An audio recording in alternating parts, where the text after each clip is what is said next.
করতে পারে, কিন্তু দুঃখিত এই জন্য যে সবাইকে এই পরিমাণ কাঙ্ক্ষিত সময় আমরা দিতে পারতেছি না, যেহেতু আমাদের দাওয়াতি মেহমান আজকের আলোচনার, আজকের ওয়াজ দোয়ার মাহফিলের বিশেষ আকর্ষণ, বিশেষ বক্তা জনাব হযরত মাওলানা মুফতি শামসুদ্দোহা আশরাফী সাহেব এসে উপস্থিত হয়েছেন। আপনাদেরকে গুরুত্বপূর্ণ নসিহত পেশ করবেন।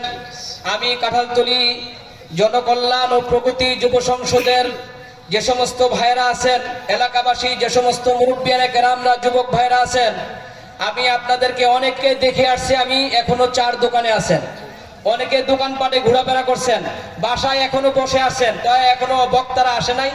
আমাদের এলাকার ইমাম সাহেবরা খালি আলোচনা করতেছে, যাই বক্তায় আসলে যাবনি।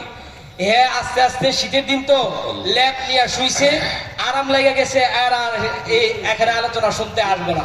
কয়েকছে ভালো ভালো বক্তাদের ওয়াজ ইউটিউবে শুনি, কিসের ওয়াজ বক্তাকে দাওয়াত দিছে, আমি কাল শুনুম নেই, ইউটিউবে শুনে আমল করুম নেই না ভাই। এখানে উলামায়ে কেরামদের চেহারা দেখে বয়ান শোনা আর বাসায় ল্যাপ গাই দিয়ে ইউটিউবের আলোচনা শোনা বহুত বেশ কম আছে। আলেমে দ্বীনের সুহবতে আইসা আলেমে দ্বীনের চেহারা দেখা ওয়াজ শোনা, এটা বহুত বড় নেকির কাজ। এই জন্যে এটা তো একটা বেহেশতের বাগান, এখানে চতুর্দিকে ফেরেশতারা বেষ্টনী দিয়ে রাখছে, বাসায় কিন্তু না। এই জন্যে ফেরেশতাদের বেষ্টনী, যে বেষ্টনী আকাশ পর্যন্ত চলে যায়, হাদিসের মধ্যে আসছে, সেই বেষ্টনীর মধ্যে আইসা ওয়াজ শোনার জন্য উদারত আহ্বান জানাচ্ছি। এই জনকল্যাণের প্রগতি এলাকাবাসীর ভাইয়েরা এত সুন্দর করে প্যান্ডেল করে রাখছেন, সুন্দর আয়োজন করে রাখছেন, আপনারা এসে বসবেন এই বিদায়, বাসায় বসে থাকবেন এই জন্য নয়। এই জন্য সকলেই চলে আসি, সকলের কাছে উদারত আহ্বান জানাই। এখন আপনাদের সামনে গুরুত্বপূর্ণ কোরআন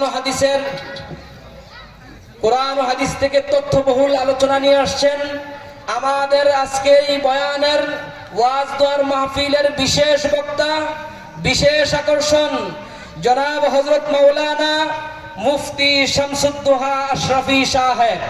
মুফতি শামসুদ্দোহা আশরাফী সাহেব খতিব, সায়েন্স ল্যাবরেটরি, কেন্দ্রীয় জামে মসজিদ, ধানমন্ডি, ঢাকা। হযরতের আলোচনা পেশ করার জন্য সবিনয় অনুরোধ করছি।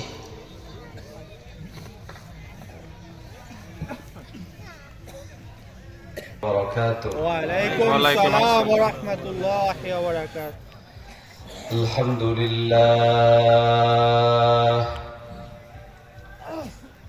الحمد لله وكفى وسلام على عباده الذين اصطفى